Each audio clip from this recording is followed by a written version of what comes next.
Welcome back everyone. So, some good news. The problem I was having with generating fresh crust has been solved. So I've been struggling with this for about a month now and was genuinely getting to the point where I wasn't sure if it was solvable. So this is a huge step forward and I'm really pleased, and I'm going to talk about it. So what's on the agenda today? I'm going to talk very briefly about the ocean crust life cycle, and that's just to refresh us on what we're trying to achieve here, what the goal is, and then we will look at a demo of the system as it is today, which is implementing that life cycle. When we've done that, I'm going to talk through the changes I've had to make to the approach and how it works now, what some of the consequences of that are. After that, we'll have a talk about the immediately upcoming next steps, the two big things that need to be done next, which are related to this model and the ocean crust life cycle, just to get that finished off and move us towards closing out the work on ocean plates, which will be fantastic. We can then move on to continental plates, well, continental crust. Finally, we'll return to the status slide now that we actually have some progress to review where we are and where we're going. So then, ocean crust life cycle. So, quick refresher. So if we think of a parcel of crust, so some lump of lithosphere, and what its life cycle looks like. It rises from the asthenosphere, and a piece of asthenosphere differentiates and rises at an ocean ridge, cools, hardens, and attaches to a plate on one side or the other of the ridge. Over time it cools and it starts to migrate along the plate towards an ocean trench, a subduction zone. And once it reaches a trench, it gets cold enough that it begins to sink and it subducts into the earth, and the force of its sinking drags all of the fresher crust behind it along, and so that provides the force to move the plate. And even if the plate itself isn't moving, if the plate stayed between these two boundaries, the crust within it would move along through this process. Eventually it sinks so far that it gets a lot hotter down as it sinks down into the mantle, into the asthenosphere, and eventually it loses mechanical strength to the point where it can no longer contribute towards the pulling force, at which point we no longer care about it in our simulation. We delete it from the simulation at that point. In actual fact, it could break off or it could remain attached, but it will sink almost all the way down to the core, where it will fully melt and sort of diffuse into the general asthenosphere mantle material. And then fresh asthenosphere differentiates, and the process continues. This is a continuous process, continuous cycle. So that's what we want to build. So, and previously we had the subduction working, we had the plates moving, but generating the new crust here was proving incredibly problematic. It was generating in random places, which was completely stalling out the movement process in an irrecoverable way after not very long into the simulation. It's not okay. So here we have our simulation. We're in the point visualization mode. You will notice these white lines around the boundaries of the plates. I will talk about them later. But for now, we'll just start the video and we'll find a nice point to look at, and then we'll set the simulation running and we'll see what happens. This is a bit of a longer demo, which is obviously a good sign. So as you see, this plate's starting to move, this one's moving, they're all moving now.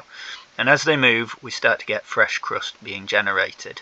Now, there are some gaps, that's just an artifact of the system, something that will go away in the next couple of weeks, so nothing to worry about. And we can see nice even crust forming. So we're just going to watch this for a few seconds and just look around. We can see this fresh crust forming everywhere. If we look at the temperature view, we can see these nice even temperature gradients. We're not getting this completely random noise we used to get. It looks a bit noisy over here, that's just where plates are overlapping. But if you try and follow the co-moving points, we can see a good even gradient across all of the co-moving points, which means the plates are going to keep moving. They might stall a little bit, but they will start again if they do. And that is what we were looking for, and we wanted to maintain those gradients over long periods of time. So if we go into the individual plate mode, we'll just take a look at some examples, and that was the continental crust, so ignore that one. But as we can see on all these oceanic crusts, we have these nice gradients. Even half a billion years into the simulation, we have these nice gradients, we have movement happening. This is exactly what we were trying to achieve. Very pleased with this. Now it is going out of the plate boundaries, don't worry about that, we'll talk about that later. So this is an example of a plate stalling, but hopefully you will see it start to move again in a second. Now, yeah, so it's just about to start moving. So it can still change direction, that's very important.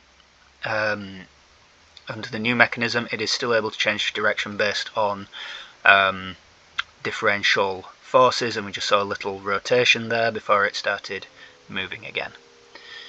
So we'll just stick with that for a second. Okay, and now we're on to some more. I'm just looking through lots of different examples of plates throughout this globe simulation that even a very long way into the simulation are still running nice gradients, plate movement. There we are. So, what's changed? So we're now defining plates by the boundary. So I said these loops are being visualized. This loop is around a plate, and we're saying that everything inside this loop is that plate. And this means that and then we only spawn points on the boundary itself. Now this solves the problem we had where points were spawning randomly inside and we couldn't find clear rules to prevent that. Now that cannot happen because points can only form on a boundary, and then we have some other rules to make sure they form on the correct boundaries, which we'll we won't actually go into details on, but those rules exist. They're not perfect, but they're good enough, and especially combined with what's coming in the next couple of weeks. So that's the first part. And the second part is that right now these boundaries are fixed, so this means that the plates can't move the way that they did before. The crust within the plate moves, that flows along a sort of conveyor, and we still calculate forces based on subduction. They can still rotate and change direction, we saw that in the demo video, but that doesn't affect the overall location of the plate. Now it needs to in the future, and that's something we'll get to in a bit, but for now we have these two separated concepts of the plate boundary and the crust within the plate. And this has turned one really hard problem into two much simpler ones. So instead of having to figure out a set of physics rules for a point that will define both the movement of the crust and the life cycle of the crust within a plate, and also define the shape and position of the plate, we now need two sets of rules, one to do each of those things, and obviously only the first half of that is implemented. Now the actual implementation of that crust within the boundary, that works almost exactly as it did before, so I'm not going to go into details of changes on that because there really aren't very many.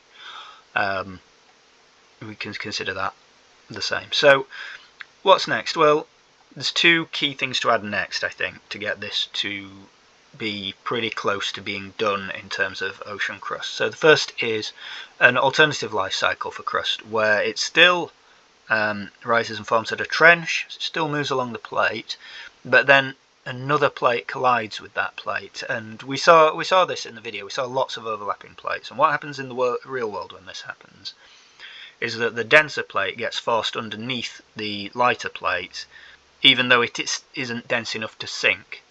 Now this triggers various chemical processes in the plate due to the increased pressure at this depth, and that densifies the plate so that eventually, and actually relatively quickly, it starts to subduct. Now it will subduct at quite a shallow angle, which we already model, but it will subduct not too far under this plate, and this is really important for a couple of reasons. The first is it will stop the plates getting too big, so it will confine the plate. You may or may not have noticed on the video, lots of the plates extended way beyond the boundaries, or rather the crust simulation points did.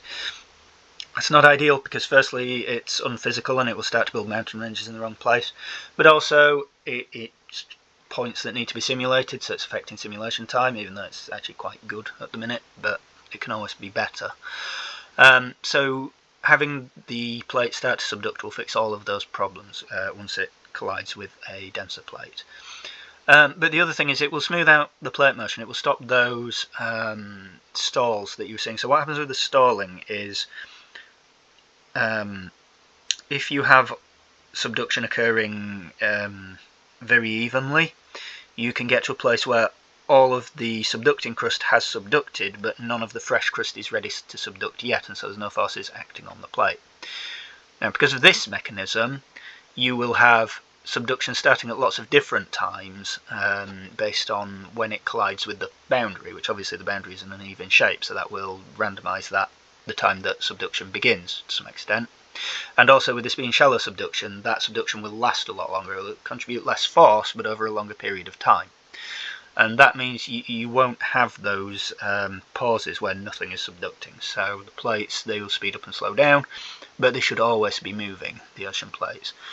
Except for a few very specific scenarios where plates actually can run out of subducting material and stall out, but those are situations that we see in the real world as well. So we actually want the simulation to produce those, and I expect it will do. Now this I expect to get implemented by next week. It's actually quite a simple thing to build. It's just some state tracking and then triggering the subduction mechanisms we already have, and they already account for the age of the plate, the crust once it starts subducting. So nothing to do there, just like I say, some tracking.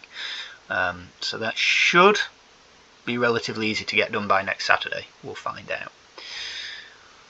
And then the other thing is to make the plates move. So we need to start taking the forces from the point simulation and applying it to boundary edges, and that should make the plates move and deform. So they will stretch when subduction is pulling them apart, and they will shrink when plates are overriding other plates, things like that.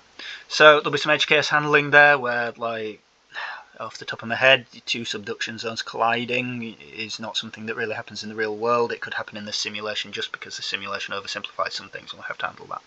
But that's still much simpler than trying to create rules for individual points that would handle this.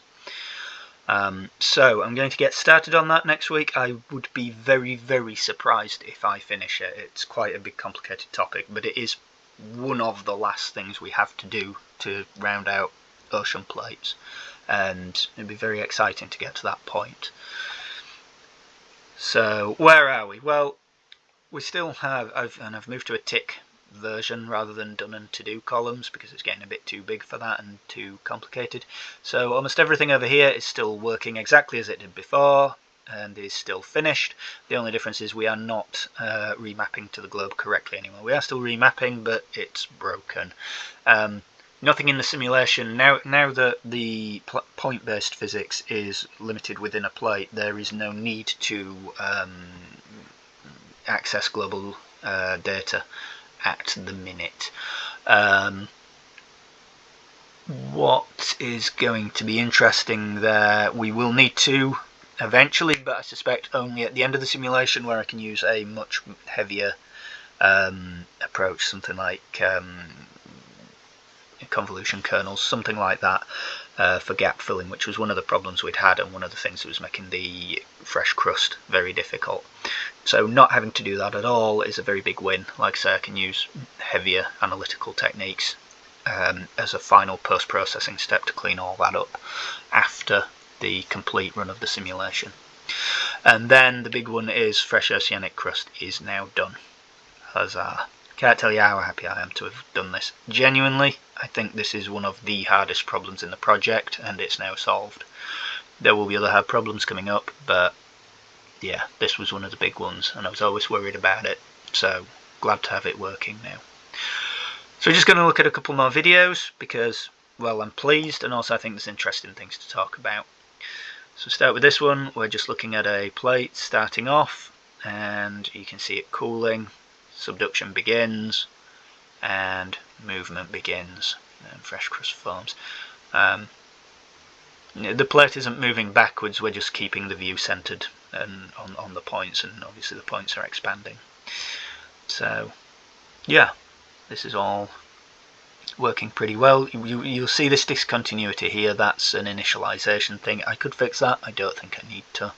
And you will see as all of this initial crust, so these denser bits are the initial crust, this will finish subducting, and the fresh crust isn't fully ready to subduct, so it will pause for a second until that crust ages out. If we had the induced subduction, this would all already have been subducting. Now it does reverse slightly. I'm not quite sure why that happens, but again the plates will not pause, so that won't happen. They won't stall, so that situation won't happen. Or these little gaps, I understand that. There's a fix coming for that. Nothing to worry about. Yeah, so there we go, and it restarted successfully, and that was the key point we wanted to illustrate. And we'll just watch that till it runs out. It'll stall again here. Again, those repeated stalls also expected. There are feedback mechanisms going on, which means if it stalls it will keep stalling, if it doesn't it won't. Again, this will all be smoothed out with induced subduction. Finally we have one more demo. Again, this looks exactly like what you've seen before. Plate moving, a bit of rotation. Sorry, crust moving, not the plate. What I wanted to call attention to here is how far through the simulation we are. We are 1.1, and by the end of the video we will be 1.2 giga-years through the simulation, and we only have to support a simulation of 2.5 giga-years for to have the amount of history that I believe we need for a realistic Earth simulation. So we can already get halfway there, and this is working exactly the way it was at the start of the simulation, so I have no reason to believe any instability will arise any further through the simulation. Which means, as far as I can tell, this should run right to the end of the simulation with no problems, which is a hugely important milestone, and very, very pleased to have got to this point. So I've said that a few times. It's true, like this could have sunk the entire project, and it is now fixed, and that is a good thing. So with that, I will leave you. Thank you for listening. As usual, any suggestions, any thoughts, very welcome, and I will see you in the next video.